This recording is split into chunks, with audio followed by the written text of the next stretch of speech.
Thank you. And now Dr. Fulvio Esposito, I think, will proceed, also say more about the same topic, very important topic.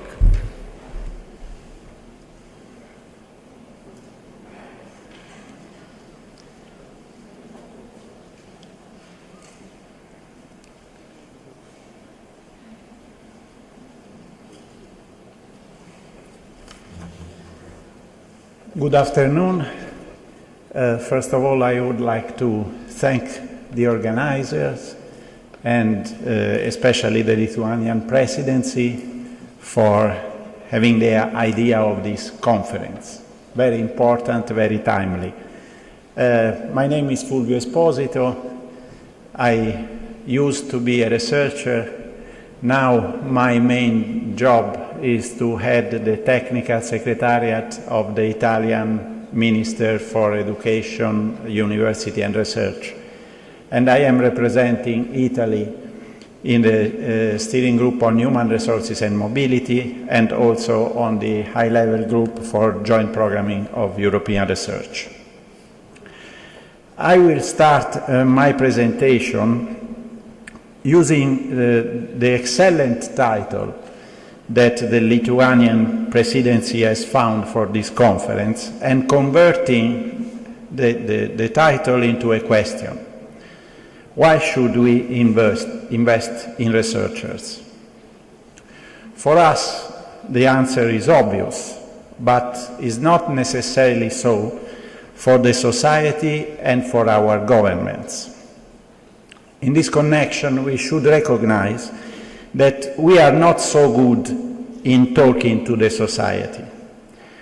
Probably because nobody taught us how to do it in our training in the university, for instance.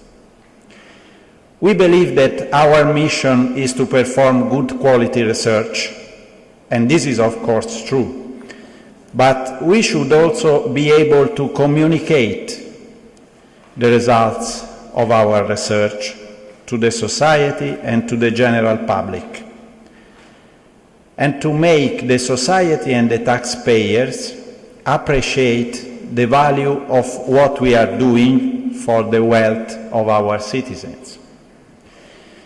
These are skills that should become a constitutive part of the competence portfolio of researchers. But this is not the main subject of my presentation. So I move back to my subject and try to show why it is not only good, but necessary to invest in researchers. Furthermore, I will try to convince you that investing in researchers is even more important for the countries who are facing difficulties in keeping pace with the leaders in innovation performance in Europe and beyond. This is very similar to what you have already seen, but don't worry, I will not repeat the previous presentation. I think we will reinforce each other the message. I just want to make clear the starting point. Europe has a deficit of research positions with respect to the main global competitors. If we translate the ratios which are represented in the figures, and we convert in numbers, this means that to pass from the current figure of about 6 researchers per 1,000 labor force in Europe to the figure of about 10, which equals the level of Japan and the US, we need about 1 million additional research positions. My starting question then becomes, why should we invest to create these 1 million research positions? Why should we spend such a remarkable amount of money? To give you an idea of the amount of money, considering the yearly cost of an average researcher in Italy, the required amount for 1 additional million researchers would correspond to an additional expense of about 80 billion euros per year. That is more or less the whole budget of Horizon 2020 for 7 years. I recognize that is impressive, but still it is less than 1% of the total GDP of the euro area. So with this investment, we would still remain under the famous 3% target that Stefan was recalling. Here in this graph, we start finding the answer to my question. We should invest in researchers because the innovation performance is related to the stock of researchers in the society labor force. The most researcher-intensive countries are the best performers in terms of innovation capacity. If you are not yet convinced, it's not going down. Why? Yes. Then I will go on with a couple of more slides. In this slide, I don't think that you can read the name of the countries in the bottom part of the slide. This is the distribution of the concentration of researchers in the labor force of about 30 European countries, not only member states. I can tell you, because you cannot read, that in the first positions, so at your right, there are countries like Finland, Denmark, Sweden. In this other graph, the ranking of the European countries in terms of innovation performance is shown. And if you point your attention into the innovation leaders, you find again almost the same countries: Finland, Denmark, Sweden. I hope that now you start being convinced. Now, I joined the two graphs in the same slide to observe the same data from another perspective, focusing on the complete landscape emerging from these distributions. We can realize from this slide that on both sides of the European average, which is pointed by the red arrows, both the number of researchers per thousand labor force and the innovation performance, they show a huge dispersion. For example, if you consider the number of researchers, it ranges from values as high as 16 researchers per thousand labor force in Finland to value as low as 2 researchers per thousand labor force. Then the question I asked myself looking at this data was whether this situation has an impact on the competitiveness of the European Union economy and on its cohesion as a true European research area. And I had to conclude that, yes, it has an impact, and not a positive impact. This is a graph that I copied and pasted from the Innovation Union Scoreboard 2013. It describes the degree of divergence in innovation performance among the European Union member states. As you can see, the spread in innovation performance was steadily decreasing from 2008 to 2010. Then the convergence started to slow down between 2010 and 2011, and in 2012, the divergence took a steep upward trend. And this is in agreement with the figures that Professor Razumas was quoting at the beginning about the worsening situation. Because this graph indicates that the gap, or if you prefer, the spread between the leaders in innovation performance and the modest or moderate innovator countries is again on the rise. And this is definitely not a good sign for those who seriously aim at a smart, sustainable, and above all, inclusive growth for the whole Union. And I would add that this is not a good sign for those who seriously aim at implementing a true European research area. Stéphane already mentioned the definition of the European research area, and the idea is really extremely attractive. However, this concept risks to remain in the kingdom of utopia if the spread in innovation performance among the member states keeps its upward trend, which goes exactly in the opposite direction of implementing a truly European research area. If we want to build the European research area, we want to strengthen the European economy and make it resuming growth, we have to decidedly reverse this trend and aim at reducing divergence. But how?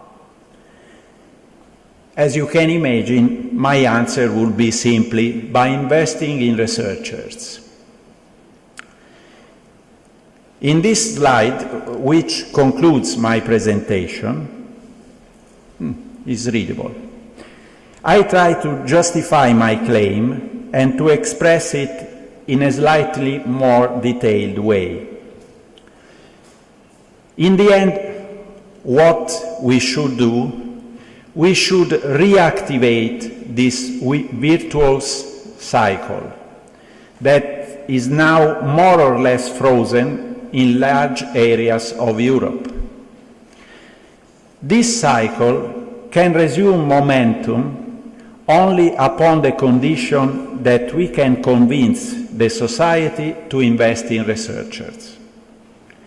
In my opinion, the reason for the weak and insufficient investment in research and researchers lies in the fact that frequently the research demand coming from the society, the downward green arrows in the slide, doesn't meet the research offer coming from the research performing organizations, the upward red arrows in the slide. How can we promote an improved matching between demand and supply of research? If you now start from the upper left corner of the slide, everything starts with education, training, and higher education, through which the next generation of citizens, of labor force, and of researchers is built up. Then you see that the smart communities of informed and conscious citizens struggle for improving the society they live in and express their demands to the governing bodies at local, national, and European level. At this point, the political authorities translate the citizens' demands into societal challenges, which often require research and innovation to be successfully met. To achieve this goal, the political authorities launch programs like Horizon 2020 and other intervention measures like, for instance, the European Structural and Investment Fund. On the other side, based on building blocks or enabling factors such as knowledge-driven research, technology-driven research, and research infrastructures, the research-performing organizations, both in the private and in the public sector, produce projects and competence to meet the demand. When supply and demand are really aligned and matching each other, then the product of research and innovation can visibly contribute to improving the well-being of the society. And the society, in turn, is stimulated to invest on human and material resources for research in order to obtain better products to satisfy increasingly complex demands. In this way, the cycle keeps running fast and smooth, determining both social cohesion and economic growth. As you see, we have reactivated the virtuous cycle. Simple to say, much more difficult to achieve. But this is the challenge we have in front of us, and particularly in front of you, the next generation of researchers. Thank you.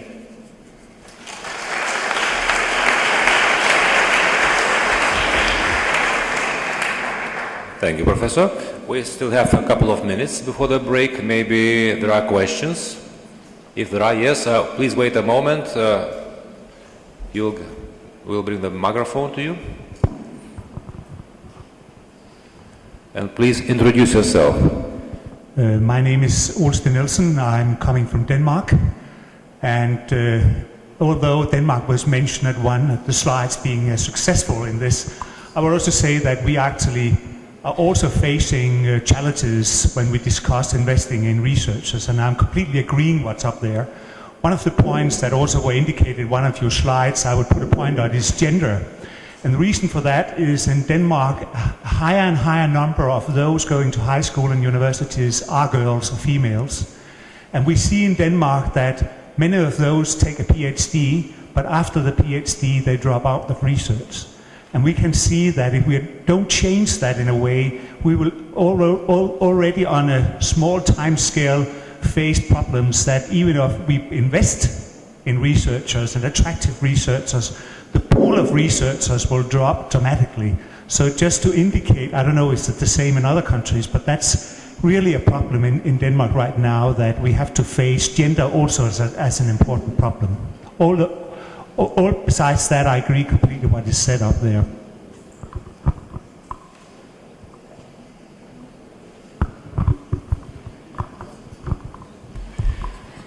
Well, I think we have to make a difference. I don't know the situation in Denmark.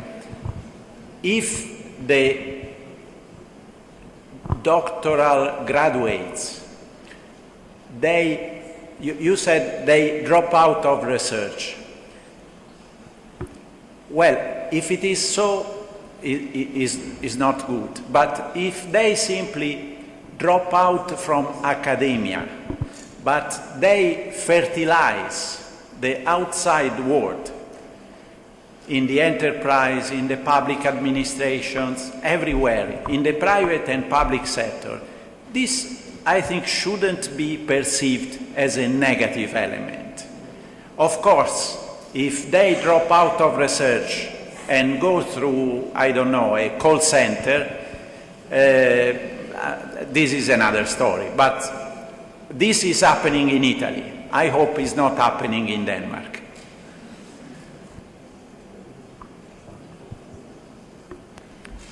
Well, so maybe next question. Yes, please. Good afternoon. My name is Ana Zayadin. I'm a PhD student in Finland. I'm originally from Jordan. My question is to Professor Stefan about foreign researchers and the future of PhDs from foreign countries studying in Europe. I see a trend in some European countries that the researchers actually, once they finish, they leave Europe and they go to North America and they take their brain and their skills to outside Europe. So I see this is also a good issue to address. If you invest in foreigners and their education, why we let them go outside Europe? And another issue is if there is a lack of researchers in Europe, why also can we develop some kind of programs that we attract smart brains? And I'm telling you, there are smart brains outside Europe looking for opportunities to come and develop their skills and also contribute to innovation and technology in Europe. Thank you very much.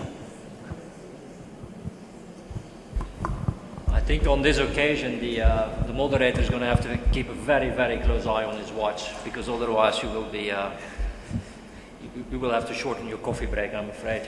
It's a big question, it's a very important question, and there are many aspects actually in the answer to that. First question concerns, I think, first of all, the attractiveness for third country nationals to come and do research in Europe. I mean, it is our policy that we want Europe to be a destination of research. So it's the policy, it's an explicit goal. We do have even specific legislation for that in order to facilitate the entry of third country nationals in the European Union. In addition to that, there are funding programs that actually stimulate this as well. If you think, for instance, about the ERCs, I mean, it actually tries to attract also people coming from outside within the European Union. It clearly does that. The same holds true actually for many national funding schemes that actually are geared towards bringing in from people from outside within their own borders. So that's the first issue. I mean, I think there's clearly quite something on there, and the overall message is there is an interest of bringing people in, or sometimes even bringing people back. Okay?